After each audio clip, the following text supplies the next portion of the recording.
Hi, I'm Ralph. Otherwise known as the creepy guy in the co-op.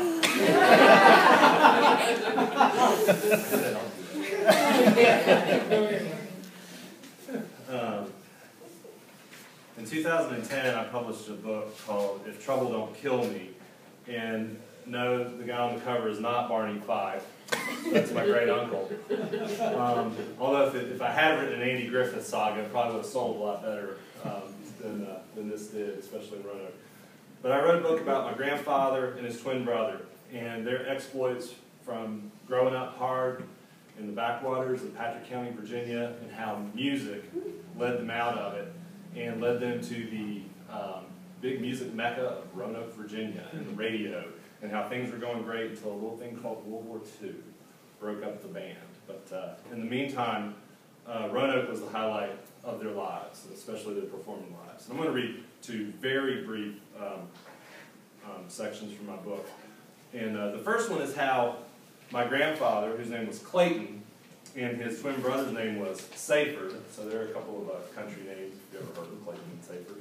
Sometimes they got mashed together and they came out as Clayford and Satan, but Clayton and Saford. And this is how my grandfather was able to make enough money playing country music in Roanoke, Virginia, to go out and buy a new car. Clayton and Saford may have been a couple of country bumpkins from Patrick County, but each knew his way around the steering wheel. The twins had arrived in Roanoke as passengers, riding shotgun with Roy Hall and his band, but they were determined to take the wheel for themselves. As soon as they had enough dough, they'd buy their own wheels. Roy now kept nearly 70% of the door from each show, a higher percentage than most bands received, and he split it evenly with his band, minus a few dollars here and there for gas money and promotional expenses. Roy paid in cash, so Clayton and Saford saved all their bills and coins in sacks, cans, and change purses and hid them at Mrs. Hankins' boarding house. Clayton kept most of his earnings in a burlap sugar sack.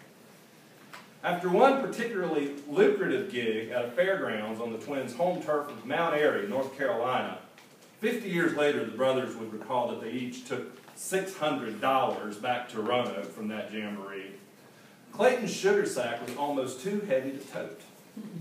Back in Roanoke, he put on his black hat, stuffed his breeches legs into his tall black boots, packed up his sugar sack, and strode into Johnson's Chevrolet on Campbell Avenue. Johnson's was one of those old-timey dealerships where all the new cars were parked in the showroom that faced the street. The black sedans and two-door coupes looked like museum exhibits behind the big windows, safe to look at, but not to touch. All booted up like a movie cowboy, Clayton raised the suspicion of one of the salesmen. "What can I do for you?" the salesman asked the young man in the big black hat and shiny cowboy shirt. "There's a Chevrolet coupe I like," Clayton said. "And how are you going to pay for this coupe you like?" "I'm going to pay cash for it. It's cheaper that way, ain't it? No carrying charges or nothing, right?" The salesman concurred that Clayton was right, but he was still dubious. "And how much cash you got on you, cowboy?" "This much," Clayton said as he picked up the heavy sugar sack and dropped it on the salesman's metal desk. The bag toppled over, and coins spilled out with a crash. Hundreds of quarters and fistfuls of wadded-up dollar bills earned at scores of Blue Ridge Entertainer shows over the past 2 years rolled and spun as if a dam holding back a lake of coins had burst. The salesman was shook up by this silvery tsunami. "What bank did you hold up?" "I didn't hold up no bank," Clayton explained. "I play with Roy Hall on the radio." That was the first thing that made sense to the salesman. For the next hour, the two men counted bills and stacked quarters like they were poker chips. Each time they passed an interval of $5 or $10 meant an extra strip of chrome or some flashy feature. Clayton stacked his quarters high, as many as 10 deep. "Don't stack them that way," the man admonished him. "I can't count them. Stack them in fours." By the time they counted to $500, Clayton had demanded every piece of chrome, a mirror, radio, and interior fan be added to his coupe. The salesman told Clayton to come back at 2 o'clock to pick up his brand new shiny black, tricked-out Chevrolet two-door coupe. "Man, I'll be 100 miles away," Clayton said. The band was always on the road. That's why Clayton wanted his own car. Roy's car had no air conditioning, and it swelled with 5 chain-smoking musicians who slurped cold coffee from metal thermoses and played cow pool to pass the time on those long trips up the Lee Highway.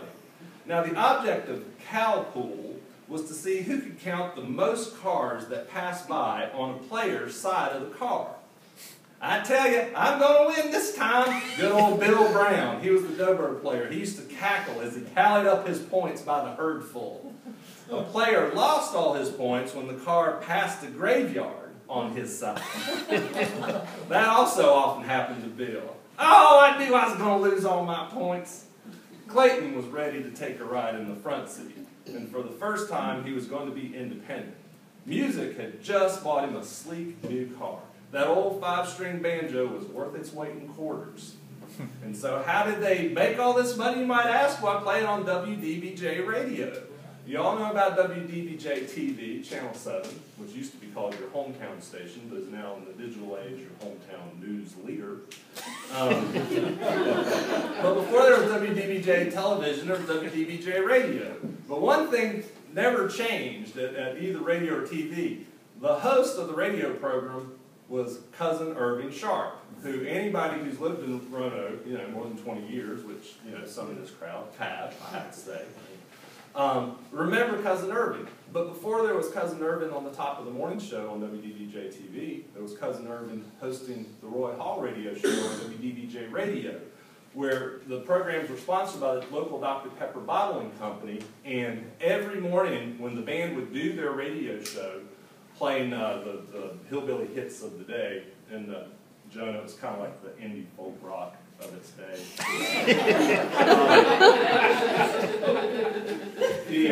They'd start with their theme song, which was, it went, she'll be drinking Dr. Pepper when she comes. She'll be drinking Dr. Pepper when she comes. She'll be drinking Dr. Pepper and we'll all go out and pepper. She'll be drinking The Blue Ridge Entertainers radio programs were a hoot. The music was good, and Roy and the announcer, Cousin Irving Sharp, quickly developed an on-air repartee that played off their folksy personas. In an age when radio announcers aimed to impress audiences and station managers with their oratorical skills and erudite delivery, Cousin Irving stood out like a bicycle horn in an orchestra. He was spontaneous, a good improviser, and utterly unflappable. He loved to yuck it up with the band, and he laughed heartily and sincerely at unplanned jokes. Roy even set aside portions of each broadcast for Irving's solo numbers on a Hammond B3 organ, or piano, or sometimes both in one song. For a city like Roanoke, which was becoming increasingly sophisticated and modernized, but still allowed its citizens to have cows and chickens, Irving Sharp was the pitch-perfect voice that appealed to the ears of both railroad magnates and mill hands. Irving started each program with a monologue that went something like this, and this would follow the Dr. Pepper theme song. Well, howdy, friends and neighbors, it's Dr. Pepper time. Another half hour of your favorite music is played by Roy Hall and his Blue Ridge Entertainers. Friends, the weekend is coming up, and you don't want to get caught short when it comes to having enough Dr. Pepper on hand. Dr. Pepper comes in an economical 6-bottle carton, perfect to get you through the weekend. Pick up a couple cartons, it won't set you back, and your family will never enjoy anything more than Dr. Pepper.